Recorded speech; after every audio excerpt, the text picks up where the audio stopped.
اللہ الرحمن الرحیم نحمدہ ونصلی علی رسولہ الکریم اما بعد 15 روزہ اسلامی عقائد کورس کا عنوان نمبر 9 ہے عقیدے کے بغیر عمل کی حیثیت۔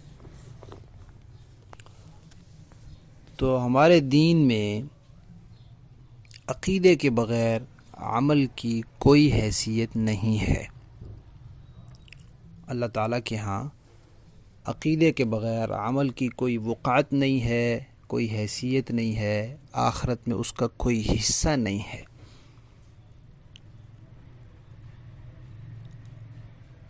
کیونکہ عقیدہ جو ہے وہ بنیاد ہے، وہ جڑ ہے۔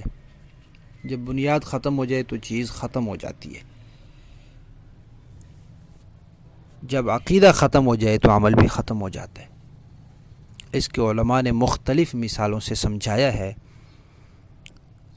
ایک مثال یہ دی ہے جیسے جسم کے اندر روح ہے، جسم کی حرکت، چلنا پھرنا، تر و تازگی، یہ سب روح کی وجہ سے ہے۔ روح نکال لو تو ابھی جسم گلنا چھڑنا شروع ہو جائے گا۔ تو اسی طرح عمل سے عقیدہ نکال لو تو عمل بھی بیکار ہے۔ ایک مثال پہلے سبق میں گزر گئی ہے کہ عقیدے کی مثال اکائی کی ہے اور عمل کی مثال صفر ہے۔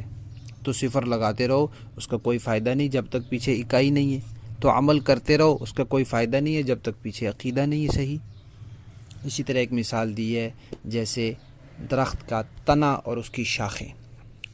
تو عقیدے کی مثال ایسے ہے جیسے درخت کا تنا، جب تک وہ شاخیں تنے کے ساتھ ہیں وہ تر و تازہ ہیں، اور ان کو تنے سے علیحدہ کر لو تو تنے سے کاٹ دو تو پھر ان شاخیں خشک ہو جائیں گی، وہ تر و تازہ نہیں رہیں گی۔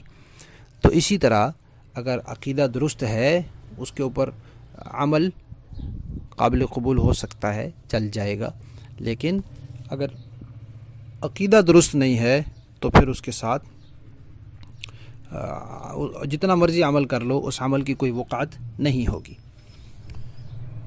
قرآن پاک میں اللہ تعالیٰ نے اسی وجہ سے کافروں کے اعمال کو مختلف انداز میں بیان کیا ہے۔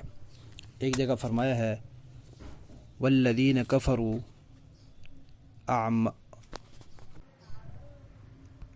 اعمالهم کسراب بقیعۃ یحسبہ الظمآن ماء، کہ جیسے صحرا میں ہوتا ہے انسان اور آدمی پیاسا ہوتا ہے تو دور سے ریت اس کو ایسے لگتی ہے جیسے پانی ہے، قریب جاتا ہے تو پانی نہیں ہوتا۔ تو اسی طرح کفار دنیا میں عمل کرتے ہیں اور سمجھتے ہیں کہ یہ کوئی نیک عمل ہے، کوئی اچھا عمل ہے، لیکن آخرت میں ان کو پتہ چلے گا کہ اس کا کوئی اجر و ثواب اللہ تعالیٰ کے ہاں نہیں ہے۔ اسی طرح اللہ تعالیٰ نے دوسری جگہ فرمایا ہے کہ کفار بیت اللہ شریف کی خدمت کرتے تھے، حاجیوں کو پانی پلاتے تھے، اتنے بڑے بڑے اعمال، عظیم الشان سمجھے جانے والے اعمال، لیکن عقیدے کے بغیر اللہ تعالیٰ نے فرمایا اجعلتم سقایۃ الحاج وعمارۃ المسجد الحرام کمن آمن باللہ، کیا تم ان اعمال کو ایمان کے برابر کرتے ہو؟ ایمان کے بغیر ان کی کوئی وقعت نہیں ہے، ایمان کے مقابلے میں یہ کچھ بھی نہیں ہے۔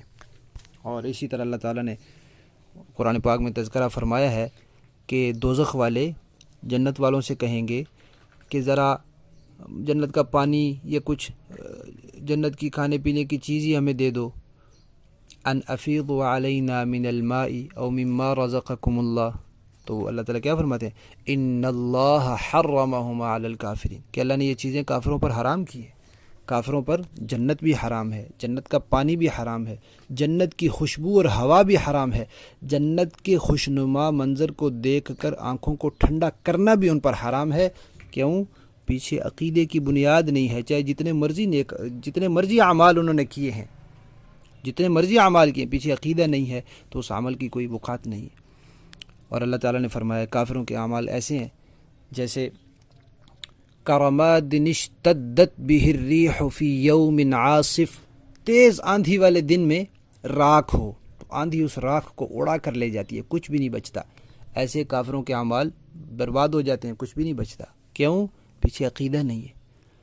اور اللہ تعالیٰ نے فرمایا کہ کافر جنت میں نہیں جا سکتے حتی یلج الجمل فی سم الخیاط، حتیٰ کہ اونٹ سوئی کے ناکے سے گزر جائے۔ سوئی کا ناکہ جس میں سے دھاگا مشکل سے گزارتے ہیں، اسے اونٹ کیسے گزرے گا؟ جیسے وہاں سے اونٹ کا گزرنا ناممکن ہے، ایسے کافر کا جنت میں جانا ناممکن ہے۔ کیوں؟